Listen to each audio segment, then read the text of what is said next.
Buenas noches a todos. ¿Cuántos han notado que ya oscurece más temprano? Ya está oscureciendo a las puras 6 de la tarde. A las 6 de la tarde ya está oscuro. Bueno, espero que estén muy bien. Espero que todos estén muy bien. Estamos continuando en nuestro estudio en el libro de Romanos. Y hemos agarrado los últimos 3 pasajes que son 9, 10 y 11. Es el último filo del barranco, como se puede decir así, porque Pablo está a punto de terminar su parte teológica de la carta de Romanos y va ahora a comenzar en el capítulo 12 la parte práctica. Pero las dos, no quiero que veamos eso como dos cosas separadas, teología y práctica. No, es una sola cosa, es una sola moneda con dos caras, con dos lados. Porque los primeros 12 capítulos es sobre lo que creemos como cristianos. Y los siguientes capítulos del 12 al 16 es cómo vivimos o cómo debemos de vivir lo que creemos. Y para Pablo es muy importante que agarremos los primeros 11 capítulos y que verdaderamente los entendamos. Para Pablo es muy, muy importante, primero que nada, dejar derecho lo que creemos. Por eso se toma 11 capítulos. De esos 11 capítulos, los últimos 3, 9, 10 y 11, nos habla sobre esas dudas que había sobre el pueblo de Israel. Les decía que una de las dudas más comunes era ¿por qué si Jesús en verdad es el Mesías, si Jesús es en verdad el prometido de Dios, ¿por qué los judíos no lo han aceptado? ¿Por qué tan poquitos judíos lo han aceptado? Y Pablo comienza hablando de que verdaderamente hay un propósito en esto que está pasando con Israel.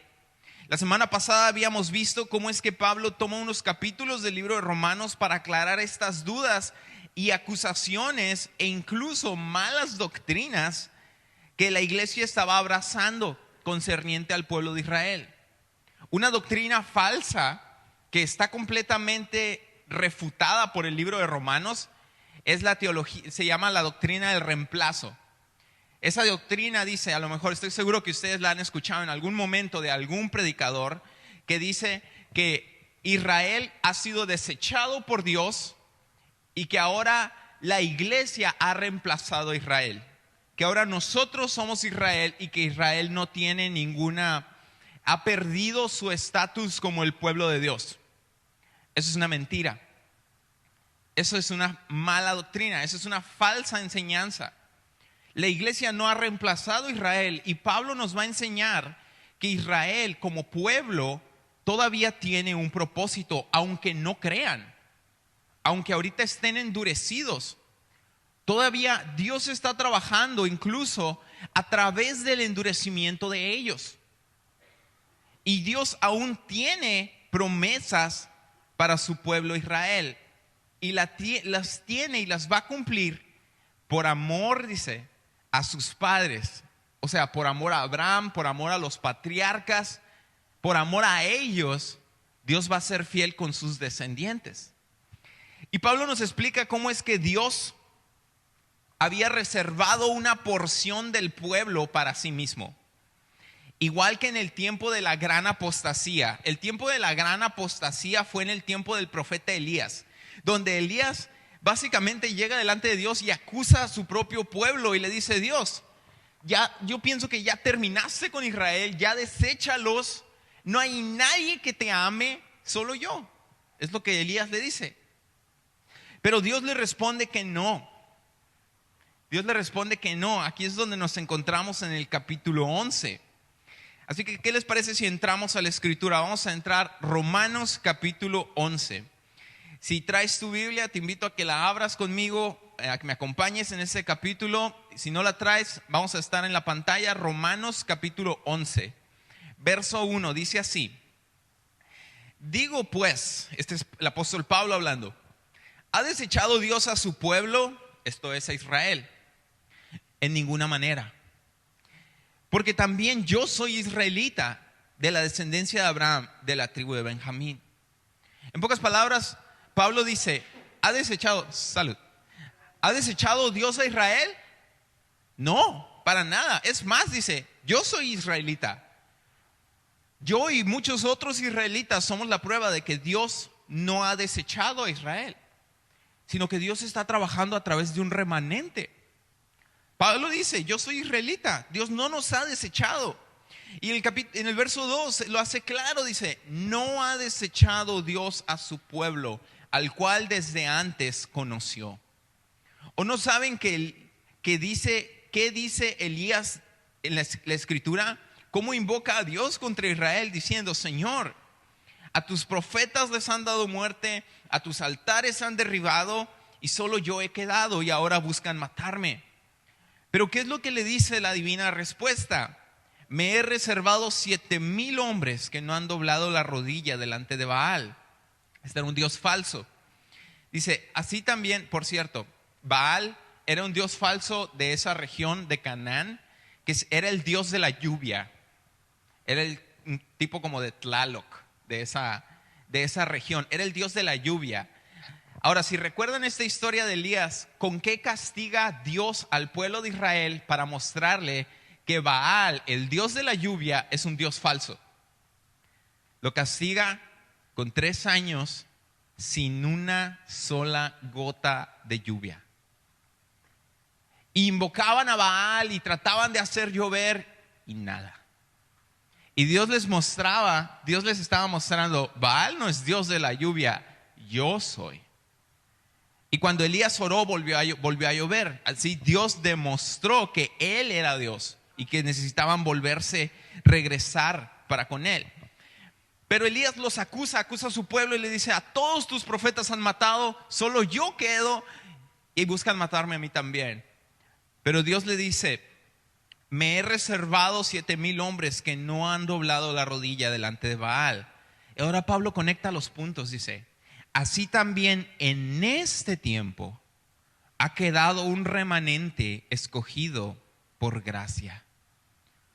¿Un remanente de qué? De personas del pueblo de Israel, escogidos por gracia. Ahora, aquí Pablo está dando respuesta a esta pregunta: ¿por qué la mayoría de los judíos no han aceptado a Jesús? Aún hoy hay un remanente, dice, de este pueblo que sí ha escogido a Jesús y que ellos han sido escogidos por gracia. Y recuerden la comparación entre gracia y obras. Dice, y si por gracia, ya no es por obras. ¿Recuerdan cómo es que viene la salvación a nuestras vidas? No es del que quiere ni del que corre. No es del que tiene celo religioso o religión, ni del que hace buenas obras. La salvación viene por misericordia de Dios. Dios ha escogido que no es el religioso el que va a ser salvado, no es el que tiene muchas buenas obras el que se va a ganar la salvación. Dios ha escogido tenernos misericordia en Cristo. Y quien sea que venga a Cristo va a ser salvado. Ahora, dice, es por gracia, no por obras. De otra manera, si fuera por obras, la gracia ya no es gracia, sería méritos. Y si fuera por obras, dice, ya no es gracia. Porque de otra manera la obra ya no es obra, dice. Verso 7 dice, ¿qué pues? Lo que buscaba Israel, y esto hablamos la semana pasada, no lo han alcanzado. ¿Qué es lo que buscaban ellos? Ser justificados, ser presentados limpios, aprobados delante de Dios. Dice que buscaban esto, pero no lo alcanzaron. ¿Por qué? Dice, pero los escogidos sí lo han alcanzado, los demás fueron endurecidos. Bueno, aquí no nos dice, pero nos decía en el capítulo anterior, ¿por qué no lo habían alcanzado? Dice, porque lo buscaban por sus propios méritos y no se rendían a la justicia de Dios, que es en Cristo Jesús.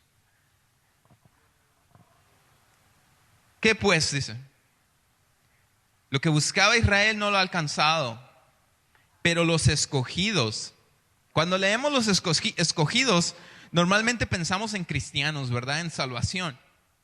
Pero en el contexto del pasaje no se refiere a cristianos, se refiere a escogidos dentro del pueblo de Israel, a los apartados dentro del pueblo de Israel.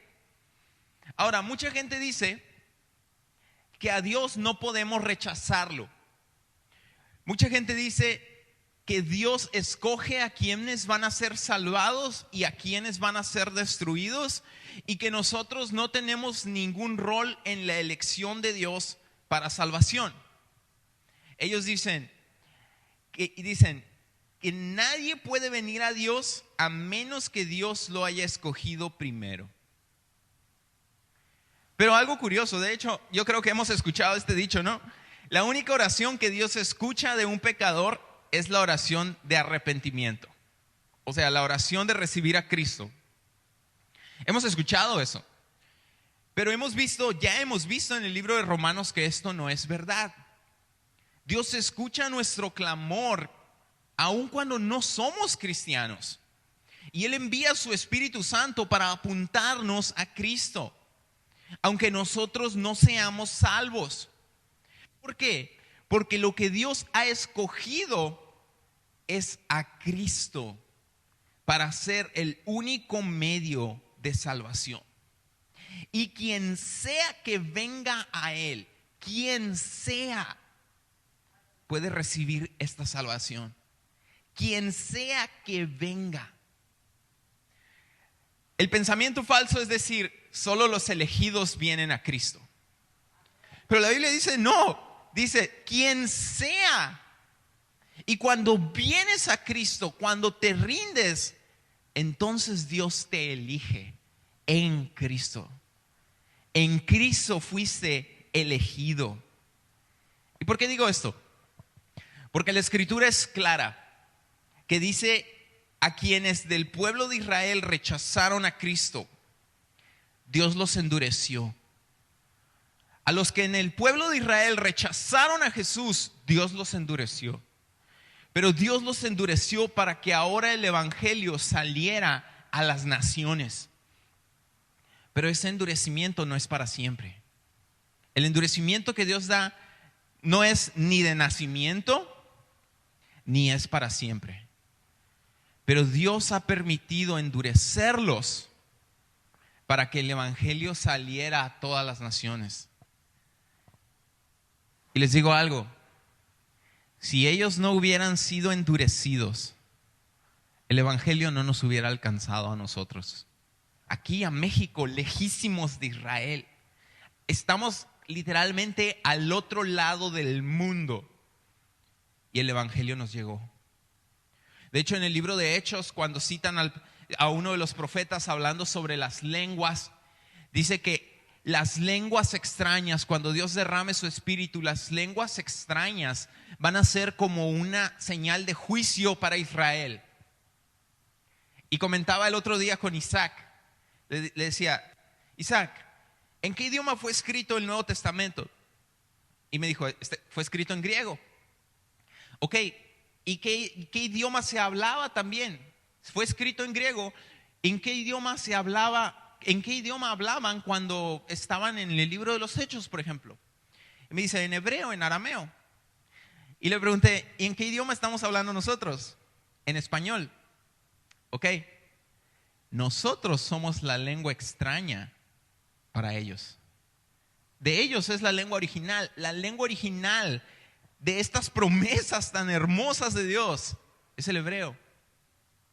Nosotros somos ese pueblo que Dios llamó con lengua extraña para juicio. Y juicio, cuando digo para juicio de Israel, no estoy hablando de juicio de destrucción, sino para juicio de testimonio. Para juicio de testimonio para ellos. Nosotros hemos conocido a su Dios. Nosotros hemos sido alcanzados para una relación con su Dios. Nosotros no conocíamos a Dios, mas la misericordia de Dios nos alcanzó a través de que ellos fueron endurecidos. Y Pablo cita también el Antiguo Testamento diciendo en el verso 8, como está escrito, dice, Dios les dio espíritu de estupor, ojos con que no vean y oídos con que no oigan hasta el día de hoy. O hasta el día de Pablo. Ya habían pasado algunas décadas de que Cristo había muerto y resucitado. Y de hecho este verso que Pablo cita es Isaías 29:10. Y el espíritu de estupor que se menciona aquí, contrario a lo que algunas personas que les gusta sobreespiritualizar los versos de la Biblia, que dicen que este espíritu de estupor es un demonio, no lo es. El espíritu de estupor mencionado en este pasaje no es un ser espiritual. Es más una condición humana traída por Dios como consecuencia al rechazo de Cristo. ¿Y qué es estupor? Estupor es un estado de inconsciencia. Significa literalmente incapaz de pensar. Quedas en un estado de incapaz de pensar con claridad. Eso es lo que significa. Quiere decir que, y recuerden, esto es un endurecimiento judicial, que significa un endurecimiento a causa del pecado. Porque ellos recibieron a Cristo, la consecuencia que Dios les dio, rechazaron a Cristo, la consecuencia que Dios les dio es una incapacidad de pensar con claridad sobre el evangelio a causa del pecado. Y esto es algo que viene por nuestro propio pecado y nuestro rechazo al evangelio. Hay mucha gente en la iglesia, en las iglesias, que nacen en cuna cristiana, viven en cuna cristiana y rechazan el evangelio, a lo mejor no en las apariencias, pero aquí en el corazón, y su corazón se endurece. Su corazón se endurece porque ellos rechazan el evangelio. Y pueden estar aquí toda su vida. Pueden estar en una iglesia toda su vida, pero nunca rindieron su vida a Cristo para salvación. Y eso es súper peligroso. Es muy peligroso. Eso es un espíritu de estupor. Es una persona que le vale realmente lo que diga el evangelio o si me tengo que someter a Dios. De hecho, incluso en Isaías 29, si lo vemos en contexto, vemos que este espíritu de estupor viene al pueblo de Israel en consecuencia del pecado de ellos en ese momento. Es un endurecimiento porque amas el pecado. Verso 9 dice, Pablo también cita, y David dice, pon Romanos 11:9, David dice, se ha vuelto su convite o su mesa en trampa y en red y en tropezadero y en retribución. La idea detrás de esto, la palabra convite, que significa banquete o mesa, que se vuelva en una trampa, quiere decir esto, que tus bendiciones se convierten en una piedra de tropiezo que te estorba para entregarte a la verdad. Porque amas el pecado y porque rechazas a Cristo, las bendiciones que Él te da ahora se convierten en un tropiezo para ti. ¿Cuál es una de esas bendiciones? Por ejemplo, ya decía nacer en una familia cristiana. Eso es una gran bendición. Pero si tú rechazas a Cristo, esa bendición se va a convertir en una piedra de tropiezo para ti. ¿Qué otra cosa? Por ejemplo, imagínate que ganas tanto dinero que no quieres hacer nada en las cosas de Dios. Esa es una bendición que se vuelve tu tropiezo, se vuelve tu trampa. Imagínate que te ha caído tanto trabajo que ya no tienes tiempo para dedicarte a congregarte y a crecer. Esa es otra trampa. O que has sido tan responsable y vives una vida buena que rechazas el evangelio de Cristo. Esa es una trampa.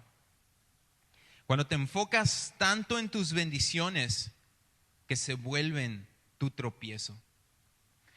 Y eso es lo que estaba pasando con Israel. Imaginen esto. Su religión y los mandamientos de la ley de Moisés, ellos tenían el privilegio de que su religión y los mandamientos, su ley, había sido entregada por Dios mismo. Esa es una enorme bendición. Pero ellos estaban tan enfocados y tan enorgullecidos de su posición especial como nación de Dios, como receptores y guardianes religiosos de la ley de Dios, que su religión y su orgullo en las obras de la ley los hizo tropezar.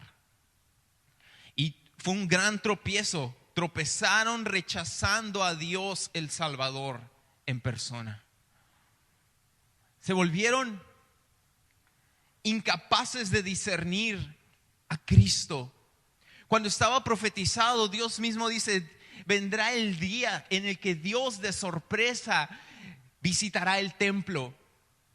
Y la gloria postrera, la gloria del segundo templo, será mayor que la gloria primera, la gloria del primer templo. Y ellos veían el primer templo cuando se inauguró, cuando fue dedicado a Dios. Vino una nube y lo rodeó, la presencia de Dios lo rodeó y cayó fuego sobre el primer sacrificio en el altar y todos quedaron asombrados. Cuando se inauguró el segundo templo, después de que el primero fue destruido, no pasó nada de eso. No pasó nada. Y dice que los que eran ancianos mayores que habían visto el primer templo lloraban. Los jóvenes dice que lloraban de alegría por ver el templo. Y los ancianos lloraban de tristeza porque el primer templo no era ni la sombra del segundo, porque el segundo templo no era ni la sombra del primer templo. Mas sin embargo fue profetizado que Dios mismo visitaría el segundo templo. Y la gloria del segundo sería más grande que la del primero. Déjenme decirles algo. Cuando Jesús enseñaba en el templo, Dios en persona estaba en el templo. Dios en persona literalmente los visitó en el templo y les enseñó en el templo. Y ellos no lo podían ver. Tenían este espíritu de endurecimiento. Sus sentidos eran incapaces de discernir, de saber que Dios en persona estaba ahí. No todos, pero la mayoría. Rechazaron a Dios el Salvador en persona, tropezaron. Verso 10 dice: sean oscurecidos sus ojos para que no vean, y agóbiales la espada para siempre. Estos versos son el Salmo 69, verso 22 y 23. Y la idea detrás de estos versos es que el pueblo es incapaz de ver la verdad, porque han sido cegados por causa de su pecado. Y esto es lo que conocíamos como un endurecimiento judicial. Es una consecuencia de nuestro pecado y de nuestro rechazo a Dios. Si rechazas a Dios, si rechazas el evangelio, te estás siendo endurecido. Y va a llegar el momento en el que vas a ser incapaz de ver la verdad. Y este salmo es muy interesante porque es un salmo que se conoce también como un tipo de salmo mesiánico. O sea, un salmo que representa una imagen de Cristo. Y en ese salmo David, quien era el rey, quien también era una imagen de Cristo, una representación de Cristo, dice que Dios lo ha escogido a él como rey, y a quienes no lo reconocen como el rey que Dios escogió, él dice que van a ser cegados. Y esto es un paralelo con Cristo, sobre rechazar a Cristo. Te voy a decir algo: rechazar a Cristo nos vuelve ciegos al evangelio. Y en este punto la salvación, recuerden, la salvación es por misericordia, ¿verdad? Pero el ser cegado viene como consecuencia de nuestro pecado. Hay una frase del pastor Mike Winger que dice, es muy interesante, escúchenla, dice: el creyente, a medida que vive en la gracia, va caminando más y más en luz. Pero el incrédulo, a medida que vive en pecado, camina más y más hacia la densa oscuridad. Ahora, sinceramente, esto es algo que hemos visto y que hemos experimentado en persona. ¿Nunca les ha pasado que hablas cosas espirituales con alguien, con alguna persona, y le compartes el evangelio, o se le comparte el evangelio, y esta persona parece que lo entiende, pero decide rechazar el evangelio? y vuelves a ver a esta persona un año después y platicas las mismas cosas espirituales, pero esta persona ahora ni siquiera las entiende. Esto lo hemos experimentado, lo hemos visto. Tengo una experiencia aquí con un muchachito que se estuvo congregando toda su adolescencia y estaba aquí y lo escuchábamos. Creo que se está acabando la pila, ¿verdad? Ok, 1, 2, 1, 2, 3. Muy bien, probando. Bueno, quería contarles mi experiencia. Y yo creo que muchos hemos vivido esto. Hemos visto personas. A lo largo de los años de tu vida te vas a encontrar con muchos tipos de personas. Y algunas de estas personas son personas que al principio parece que comprenden las cosas espirituales, están creciendo y las quieren y las desean. Ese muchachito vino toda su adolescencia. Hablábamos de la salvación, hablábamos de quién es Cristo, hablábamos del Espíritu Santo y él las entendía. Pero un día él decidió rechazar el evangelio. En realidad él no estaba aquí por el evangelio, él no estaba aquí por Jesús. Él estaba aquí por una persona. Y cuando se cerró esa puerta, esta persona decidió realmente ahora sí liberarse de todo el teatro cristiano, se puede decir. Y decidió vivir su vida, pecar como quería pecar, vivirla como él quería vivir, sin darle cuentas a Dios. Ahora lo veo, ahora de repente lo veo y platico con él las cosas que él antes entendía, y ahora ni siquiera las comprende. Ahora ni siquiera tienen sentido para él. Ahora tiene sus propias ideas, se puede decir así, viajadas y erróneas sobre Dios y sobre Jesús y sobre su pecado y sobre el pecado. De hecho, él ni siquiera cree que existe el pecado. ¿Qué está pasando? O sea, ¿qué ha pasado? Era alguien que entendía todas estas cosas. Cuando rechazas a Cristo y caminas hacia el pecado, comienza una ceguera espiritual en tu vida. Eres incapaz de verla. Imagínate, incluso eres incapaz de ver la magnitud de tu propio pecado y la necesidad que tienes de un Salvador. Estás en el lugar más peligroso que puede existir. ¿Por qué? Porque esto puede pasar. No necesariamente necesitas dejar la iglesia para que esto suceda. Simplemente necesitas rechazar. Simplemente rechazando el evangelio esto comienza. Puedes vivir todo el resto de tu vida en una iglesia y morir y darte cuenta que en realidad nunca entregaste tu vida a Cristo como tu Salvador. Puedes estar cegado a tu necesidad, aunque antes entendías estas cosas, pero ahora ya no. Ha venido una ceguera espiritual por continuamente rechazar el evangelio. Tristemente, he visto pasar esto muchas veces con muchas personas. Y es triste. Pero debemos tomarlo también como una advertencia a nosotros mismos. Y escucha esto, si hay algo en lo que Dios te está trayendo convicción, todavía obedece. Si aún Dios te está trayendo convicción, entonces no es tarde. La mentira de Satanás es decirte, ya es demasiado tarde. Porque como creyentes, si ignoramos al Espíritu Santo por mucho tiempo, nuestra conciencia se endurece y nuestros ojos se ciegan y vamos perdiendo la habilidad de escuchar la verdad y de entenderla.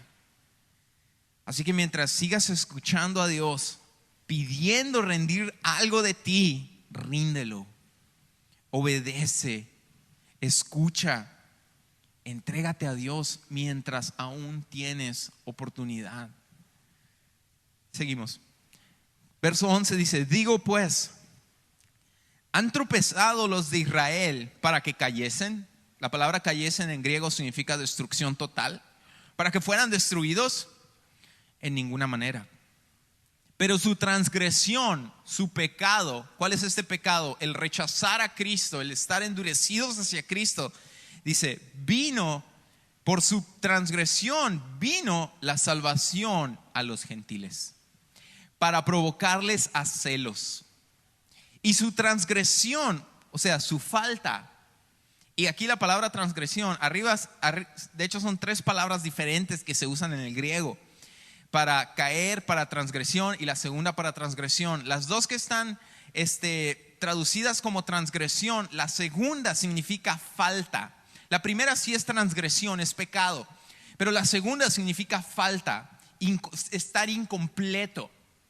Dice, pero su falta es la riqueza del mundo. ¿Cuál es su falta? ¿Qué les falta a los judíos? Su Salvador.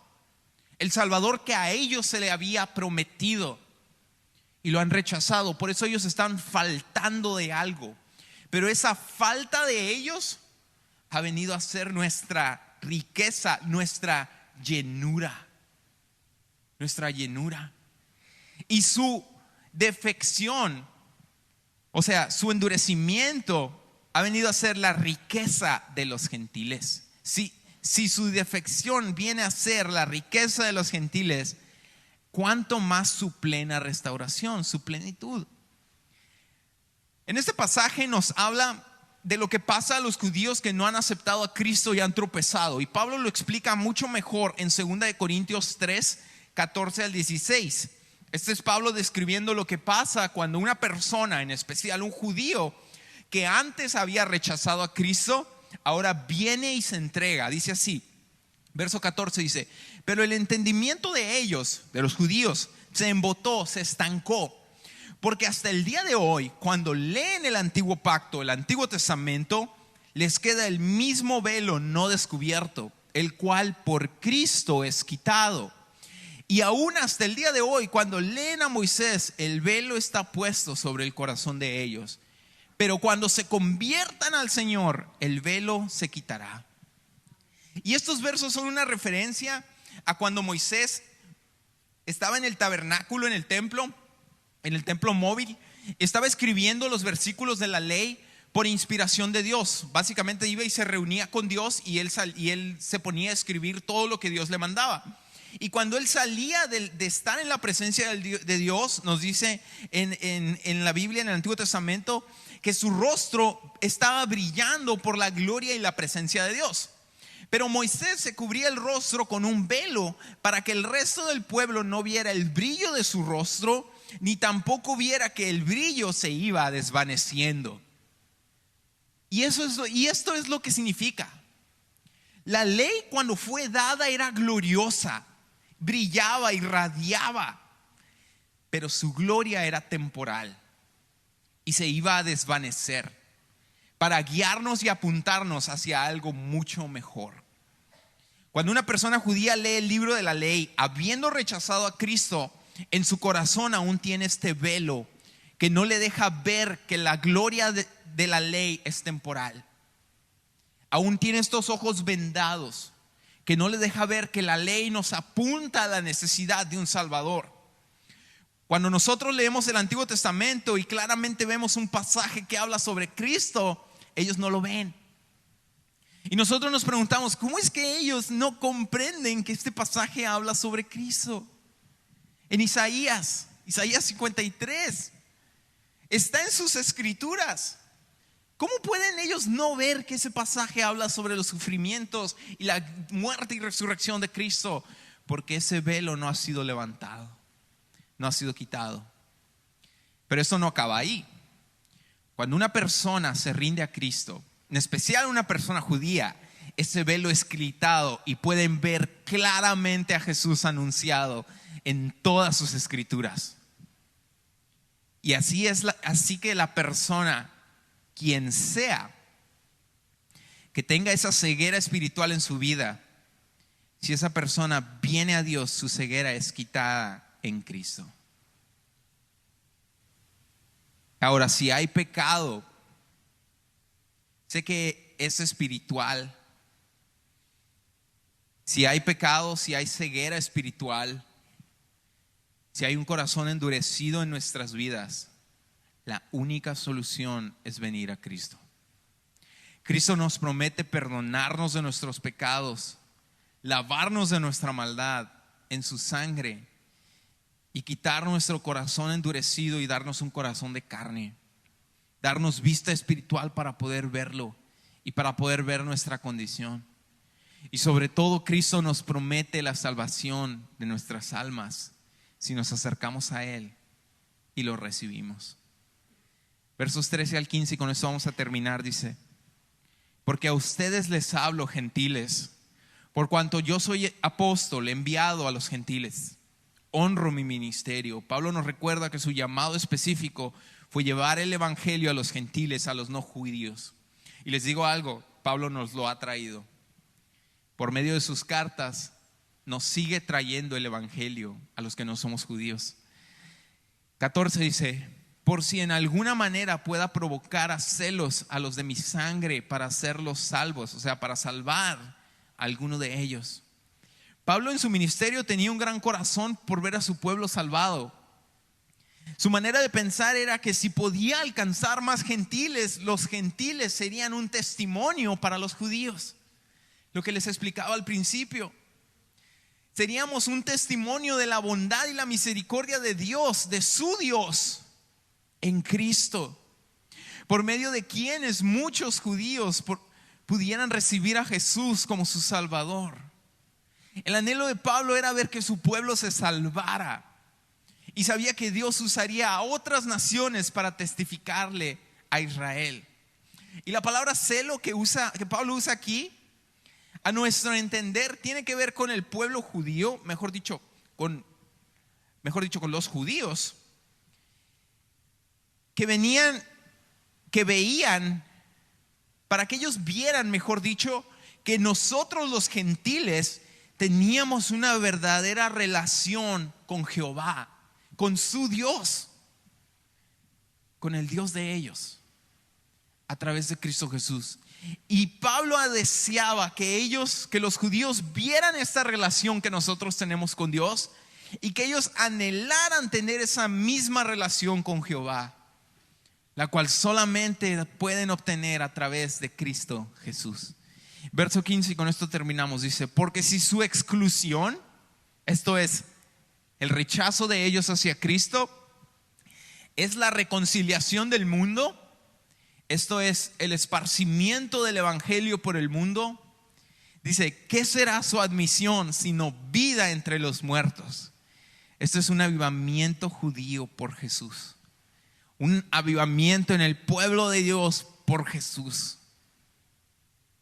Pablo nos está dando a entender esto.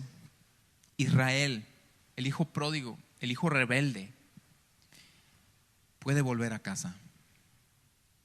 Tú en esta noche, como hijo pródigo, hija pródiga, aún puedes volver a casa. Aún puedes volver a casa. ¿O no sabes qué tan abiertos están los brazos de Jesús en la cruz? Él aún puede y quiere recibirte. ¿O no sabes que hubo personas en la multitud que gritaban: crucifícalo, crucifícalo? Y esas mismas personas, después de arrepentirse, recibieron misericordia y salvación. Quizá pienses que tú mismo o alguien en tu vida o en tu familia está demasiado lejos y que ya no puede volver, o que tú ya no puedes volver. Pero Dios te está llamando a volver. Pero Dios te sigue llamando. Aún hay esperanza, hasta para aquel que tú piensas que ya no tiene esperanza. No hay nadie insalvable, mas Dios sigue llamando, llamando y llamando.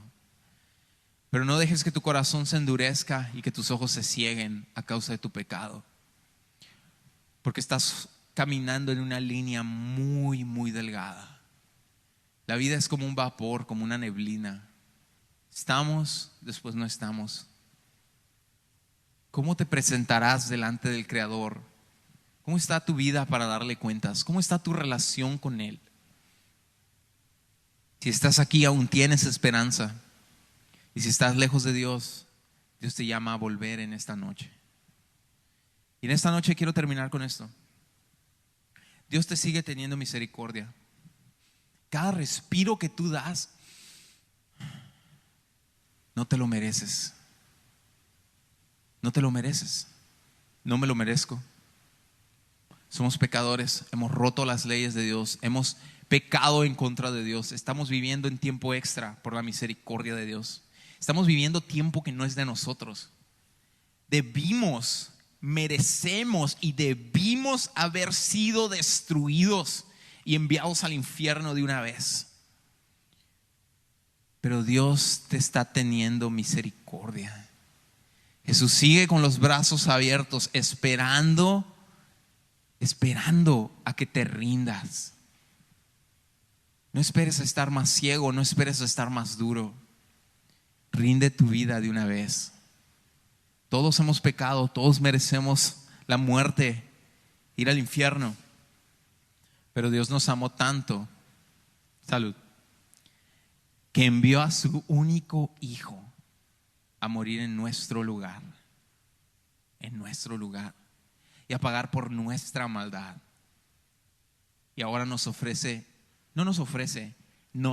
promete.